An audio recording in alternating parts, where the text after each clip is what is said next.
The Prime Minister is waking up to the fact that he's going to get massacred in the next general election, and he's trying to limit the damage.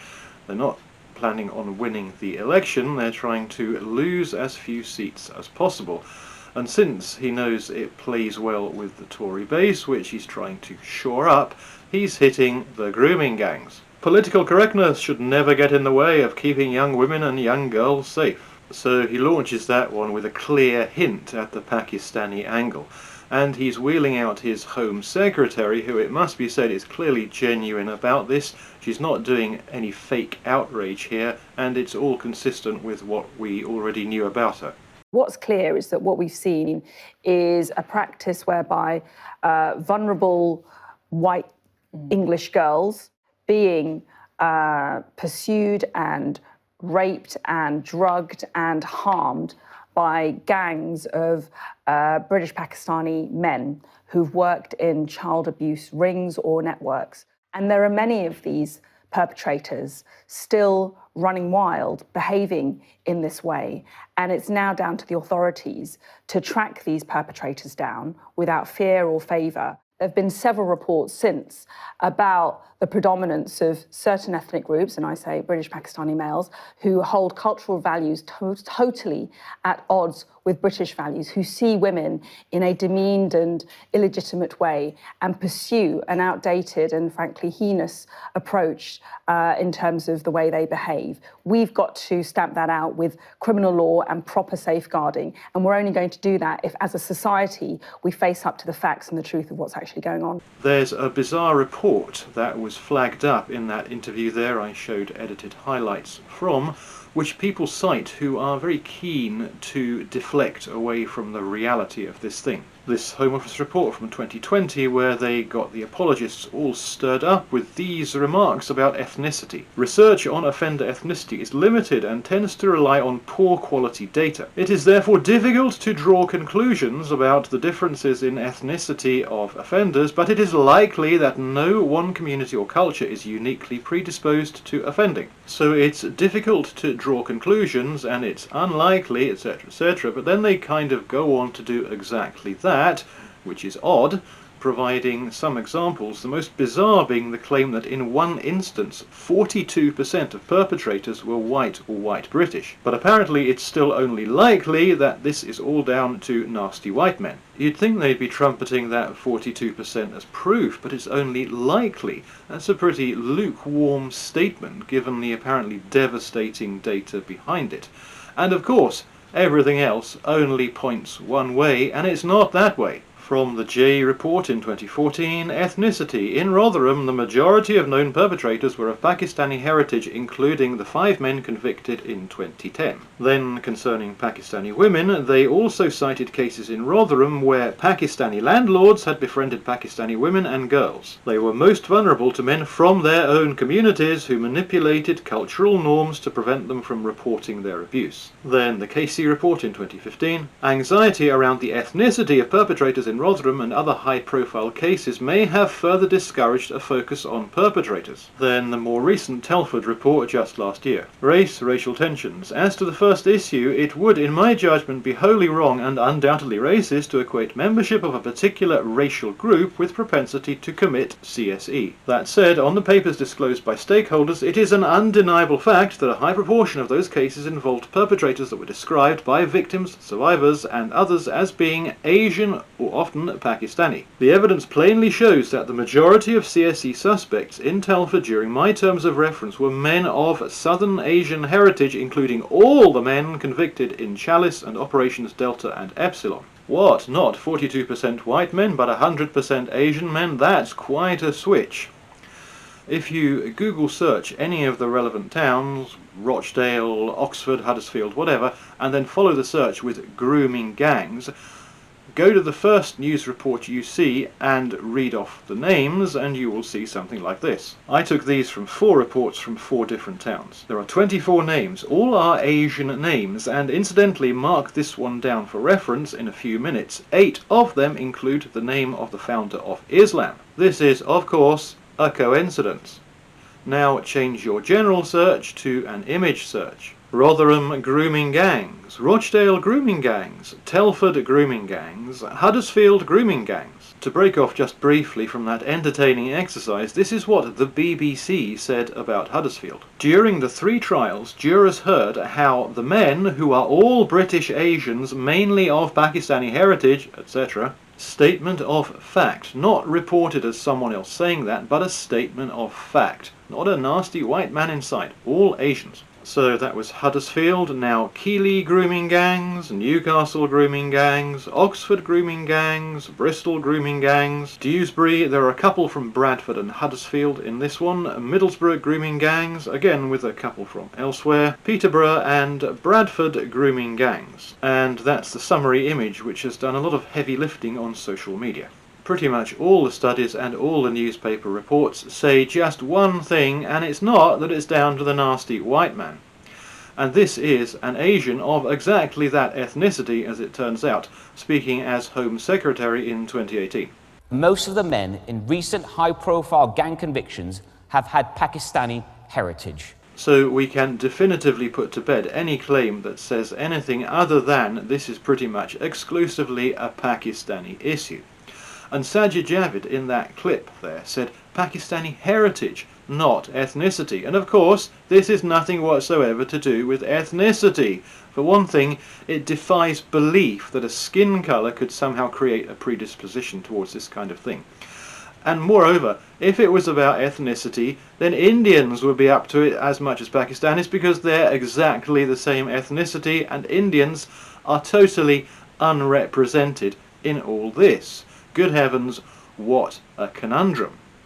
Could there be a clue here? Are these Indian names, or for that matter are they Pakistani names? No, they are Islamic names. It's about the culture of Islam, as explained here by ex-Muslim Yasmine Mohammed. They view non-Muslim women as inhuman, lesser than. You know, it's a disdain. The truth is that the religion does teach that Muslims are, this world is for them, this land is for them, and non-Muslims are just to be, conquered, destroyed. They have to, submit to Allah. And so that just carries through with the relationship between men and women. People might say that as an ex-Muslim she has a grudge against Islam which colours her words. They might try and claim that. Well, here's very much not an ex-Muslim, a current Muslim with a past as an Islamic extremist. People have cared for their reputations over the safety of children in this country being raped and drugged and passed around like meat, because of the bigotry and the prejudices of these Pakistani Muslim men who were looking down on these children as less than, as inferior, as some form of infidel that doesn't deserve honor or dignity. Look it up. Go to your smartphone and Google Ella Hill. She writes a column in which she describes the religious extremist terminology her abusers were using as they were sexually exploiting her as a child, in which she talks of how they called her an infidel, and how they abused her race and her lack of Islamic faith, and justified treating her in this way because they viewed her as less than, because they believed themselves to be Muslim supremacists. Don't tell me that their Muslim identity had nothing to do with this. Now here's a little quiz. Spot the common words. Yasmine Mohammed. They view non-Muslim women as inhuman, lesser than. It's a disdain. And then Maajid Nawaz. And justified treating her in this way because they viewed her as less than, because they believed themselves to be Muslim supremacists. Did you spot the common phrases? Less than, lesser than. The same words from the previous Muslim and the current Muslim. And here's the ex-Muslim again. Not Tommy Robinson, an ex-Muslim, getting into the why. You can see it if you look at the Prophet of Islam, when he would, when they would go to war, and what he would do afterwards is take the women and children as sex slaves, pass them around to his companions.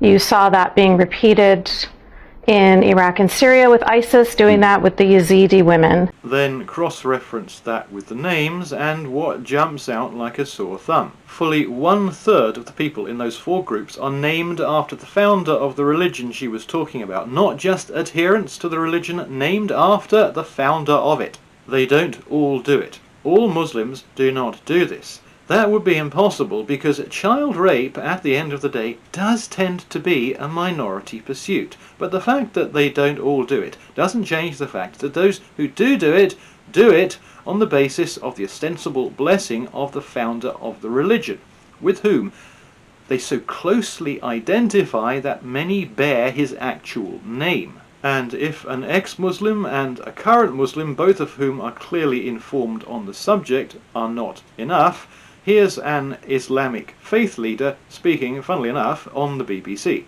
The problem here is that these people have been raised up to see the non-Muslim community as kafir, as infidel, as unworthy of living on God's earth, etc., etc. When you categorize people as kafir, non-believer, then use this word in a derogatory way, then you start to underrate them and look at them as less a human being, or perhaps not a human being, not a people worthy of respect, and therefore you could do anything. Ex-Muslim, current Muslim and Islamic scholar all using the same phrase. Did you spot it there as well? Less than. Because of their Islamic upbringings, not because of their black or their brownish upbringings.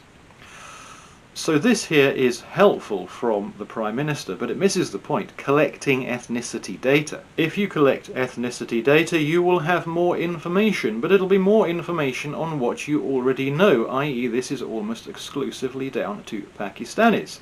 It won't tell you anything new, and it won't identify the problem, i.e. this is not an ethnic problem, it's an Islamic problem. It's the Islamic upbringing of these people, not the ethnic upbringing. Why is it not other people of the same ethnicity? Why are Indians pretty much totally non-represented in this? Because Indians largely aren't Islamic. They're Sikhs and Buddhists and whatnot, but very few Indians are Islamic, and Islam is the problem, not ethnicity.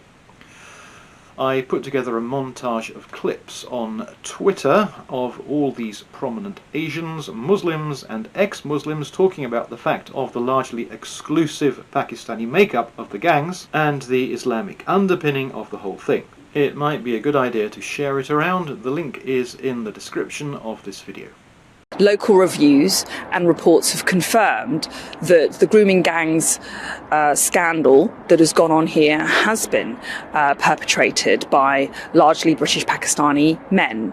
Most of the men in recent high-profile gang convictions have had Pakistani heritage. Because of the bigotry and the prejudices of these Pakistani Muslim men who were looking down on these children as less than, as inferior, as some form of infidel that doesn't deserve honor or dignity. They view non-Muslim women as inhuman, lesser than. You know, it's a disdain. These people have been raised up to see the non-Muslim community as kafir, as infidel, as unworthy of living on God's earth. If you look at the Prophet of Islam, what he would do afterwards is take the women and children as sex slaves.